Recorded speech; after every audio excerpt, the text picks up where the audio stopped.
वरुथनी एकादशी का महात्म्य। युधिष्ठिर ने पूछा, हे वासुदेव, वैशाख मास के कृष्ण पक्ष में किस नाम की एकादशी होती है? कृपया उसकी महिमा बताइए। भगवान श्री कृष्ण बोले, हे राजन, वैशाख मास गुजरात महाराष्ट्र के अनुसार चैत्र कृष्ण पक्ष की एकादशी वरुथिनी के नाम से प्रसिद्ध है। यह इस लोक और परलोक में भी सौभाग्य प्रदान करने वाली है। वरुथिनी के व्रत से सदा सुख की प्राप्ति और पाप की हानि होती है। वरुथिनी के व्रत से ही मांधाता तथा धुंधुमार आदि अन्य अनेक राजा स्वर्गलोक को प्राप्त हुए हैं। जो फल 10,000 वर्षों तक तपस्या करने के बाद मनुष्य को प्राप्त होता है, वही फल इस वरुथिनी एकादशी का व्रत रखने मात्र से प्राप्त हो जाता है। नृपश्रेष्ठ, घोड़े के दान से हाथी का दान श्रेष्ठ। भूमि दान उससे भी बड़ा है।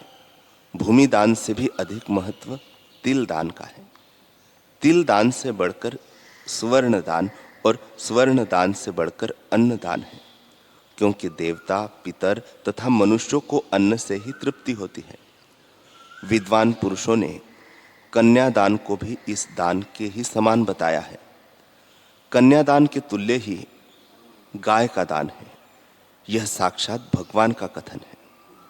इन सब दानों में से भी बड़ा विद्यादान है। मनुष्य वरुथिनी एकादशी का व्रत करके विद्यादान का भी फल प्राप्त कर लेता है। जो लोग पाप से मोहित होकर कन्या के धन से जीविका चलाते हैं, वे पुण्य का क्षय होने पर यातना में नरक में जाते हैं। अतः सर्वथा प्रयत्न करके कन्या के धन से बचना चाहिए। उसे अपने काम में नहीं लाना चाहिए। जो अपनी शक्ति के अनुसार अपनी कन्या को आभूषणों से विभूषित करके पवित्र भाव से कन्या का दान करता है, उसके पुण्य की संख्या बताने में चित्रगुप्त भी असमर्थ है। वरुथिनी एकादशी करके भी मनुष्य उसके समान फल प्राप्त कर लेता है।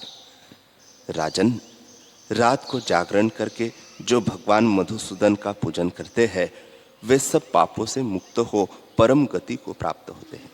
अतः पाप भीरु मनुष्यों को पूर्ण प्रयत्न करके इस एकादशी का व्रत करना चाहिए।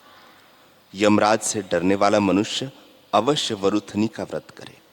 हे राजन, इसके पढ़ने और सुनने से सहस्त्र गौदान का फल मिलता है और मनुष्य सब पापों से मुक्त होकर विष्णु लोक में प्रतिष्ठित हो जाता है। सुज्ञ पाठक इसको पढ़े, सुने और गोदान का पुण्य लाभ प्राप्त करे।